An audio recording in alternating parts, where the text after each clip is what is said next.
Well, welcome back to the railroad, everyone. I hope you're all having good holidays. Merry Christmas, Happy Hanukkah, Happy Kwanzaa.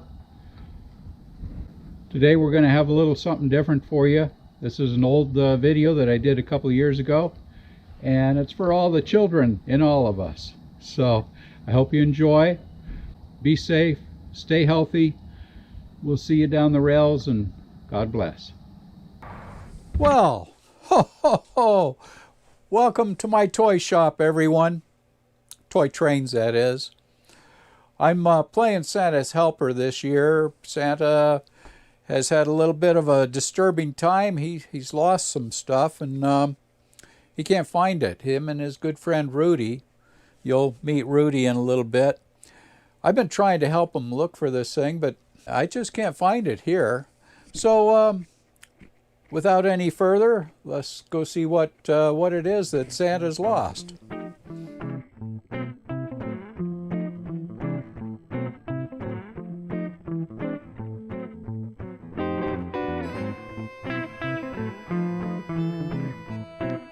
Well, the first thing I guess you should know about Santa is he and Rudy like to go to the Train Club breakfast at Denny's every first and third Wednesday of the month. Here at the Train Club breakfast, you're going to find people like Fred and Pat Brown, Marge Curtis, Beth and Don McLaren, Mary and Ray Mitchell, Dwight Mallett, and here on the very end is Norm Ballinger.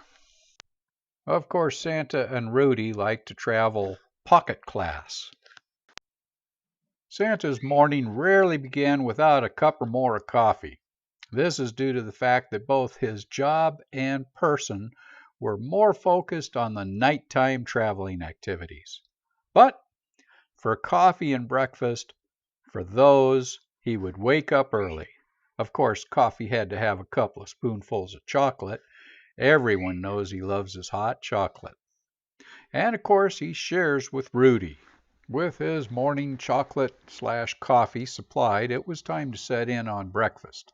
Santa quickly set about working his spoon to get a good share of the food for him and his friend and faithful companion Rudy. Rudy happens to be a canine cousin to Rudolph, by the way. With the Train Club breakfast over and the coffee gone, so was Santa, off on his way home to prepare for his nighttime travel around the world. Home, of course, should be where the presents are. However, when Santa got home, the three that he'd left in charge to watch his sack of presents had bad news for him. The sack of presents was nowhere to be found. The three told Santa that they would stay there and watch in case the sack of presents did reappear, and they would let him know. Santa and Rudy talked and decided that they should start scouring the entire area and see if they could find Santa's bag of presents. They first decided to question Mr. Bones, as he had been sitting there the entire time. Mr. Bones was usually mistaken for a Halloween decoration. This allowed Mr. Bones to have a high degree of knowledge of the goings-on in the area. Unfortunately, Santa was one of those who would forget about Mr. Bones. This led Mr. Bones to answering Santa's questions with his characteristic silence. With his lack of success, Santa turned to one of the few whom Mr. Bones considered a friend. Santa was sure that Mr. Bones had seen or heard something. Rudy, Santa hoped, would be able to have a better time getting answers. Of course, Rudy usually had the opposite problem to what most experienced when talking with Mr. Bones. While others could rarely get him to talk, Rudy couldn't get him to shut up. Usually, the best he could do was to steer the conversation. Luckily, he had already heard what he needed to hear. Now he just had to find a chance to excuse himself. Santa got bored.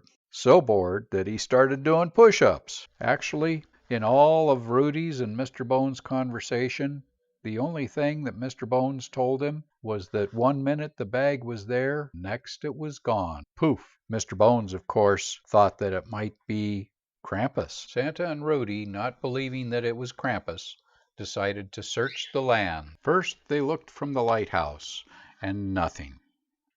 Next, they tried looking at the fish pond, and again nothing. Then they went higher, to the top of the ranger station. Again nothing. They checked the end of the rail line and found nothing there either. With depression setting in, they walked the entire helix, and again nothing. They went to the fantasy train and talked with the crew, Mickey, some dwarves, and some minions.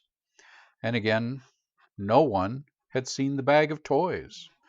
Not even the fairy fairy princess and her mother. Their last desperate attempt was the Christmas turtle.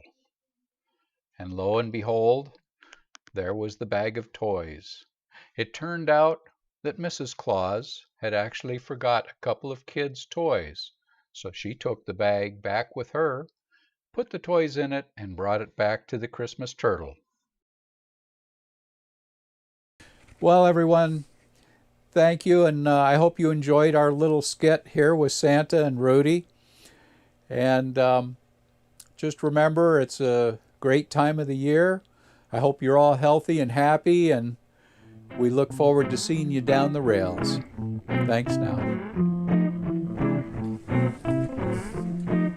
Okay.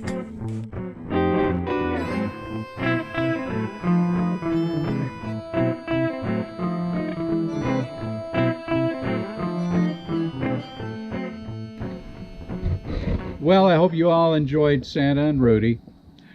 And I probably won't have any other videos for the rest of this year, but I'm working on new videos for 2021. Let's all hope 2021 is a great year. We'll get things straightened out and back on a good even path.